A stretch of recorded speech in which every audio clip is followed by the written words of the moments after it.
大家好，歡迎返嚟我嘅廚房。喺我嘅廚房輕鬆做出幸福嘅味道。今日我哋會做一份超級下飯嘅咖喱炸豬扒飯。酥脆嘅豬扒配上濃郁嘅咖喱，保證你睇完之後立刻想衝入去廚房度開始煮飯啦。做豬扒要選擇肉質較嫩嘅里脊肉，有筋膜嘅要先把啲筋膜邊嘅筋膜要用切斷佢，如果唔係炸嘅時候佢就會收縮得好嚴重。用刀背拍打豬扒，橫縱向拍打可以破壞肉嘅纖維結構，食起嚟咧更加嫩滑嘅。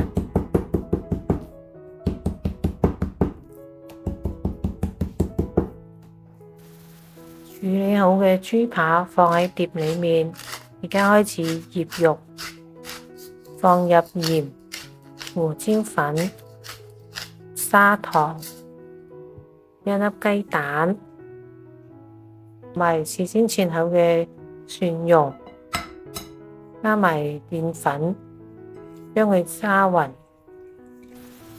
詳細可點開標題下方嘅說明區查看。如果你覺得我嘅影片都唔錯，請點讚、訂閱、分享我頻道，並撳埋個鐘仔啦！你嘅鼓勵同支持係我繼續嘅動力，多謝晒！而家繼續做返豬扒，將保鮮紙冚好，放喺冷藏度醃20分鐘。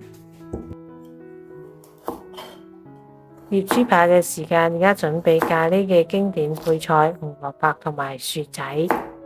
紅蘿蔔去皮切細粒，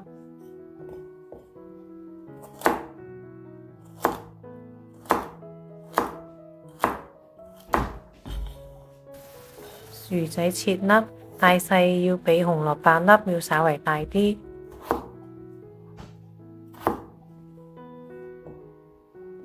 因為啲薯仔比啲紅蘿蔔比較容易煮爛，如果切一樣大細嘅話，啲薯仔爛晒，啲紅蘿蔔都未得。仲有咖喱嘅標配洋蔥，洋蔥煸炒過後就會俾咖喱帶有甜味。洋蔥亦都係切成細粒。熱鍋熱油，倒入啲洋蔥粒，炒得香味。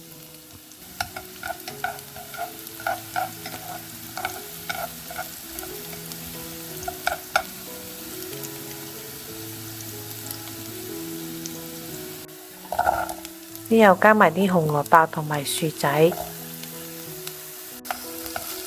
將佢炒一陣，加入咖喱塊或者咖喱醬。我用嘅係呢一個咖喱塊，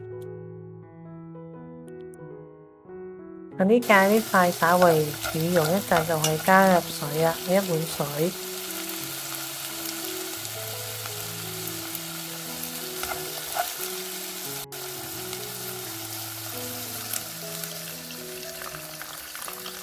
冚蓋，等呢啲紅蘿蔔同埋薯仔煮爛。因為啲咖喱塊呢，其實已經基本有啲調味嘅啦，所以你試下，如果係唔夠鹹嘅話，就加少少鹽。最後加入椰子粉，你都可以加椰汁，咁樣將佢煮溶。作用係中和咖喱嘅辛辣味，同埋加一點椰子嘅清香嘅味道。下邊開始炸豬扒，將醃好嘅豬扒攞出嚟，攞上炸粉。炸粉係粟米澱粉加麵粉，比例係2:1。你都可以用麵包糠嚟炸，但係我因為屋企人覺得用炸粉炸會好食啲。油溫升到160度，筷子周圍有小氣泡嘅出現，就放入去嗰啲豬扒再炸。炸嘅時候全程開中火，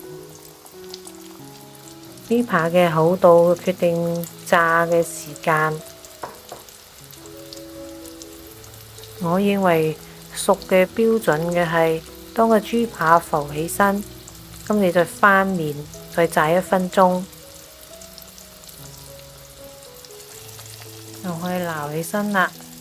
等全部豬扒都炸完之後，我哋仲要進行復炸嘅。復炸嘅作用係減少含油量，同埋可以達到外酥裡嫩嘅效果。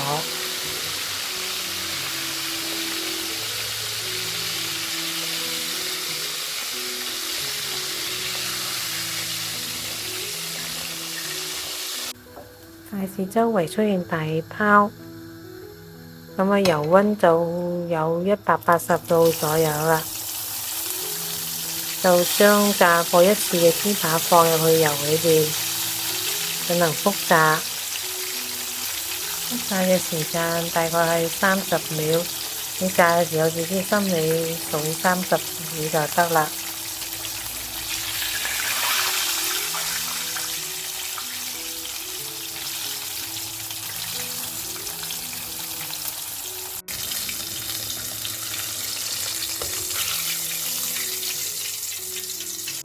炸完之後撈起，用廚房紙吸乾多餘嘅油分。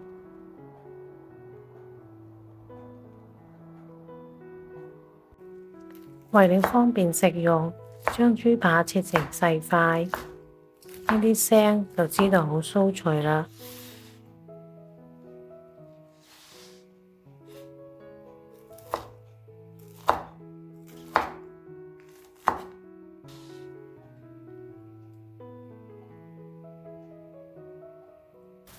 裝一碗白飯，倒入2羹咖喱，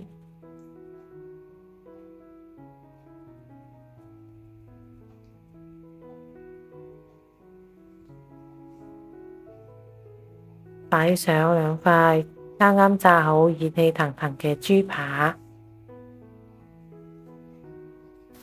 真係美味啊！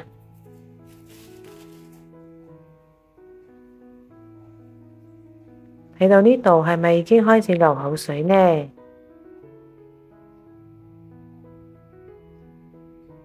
不如今晚就自己喐手做一份啦，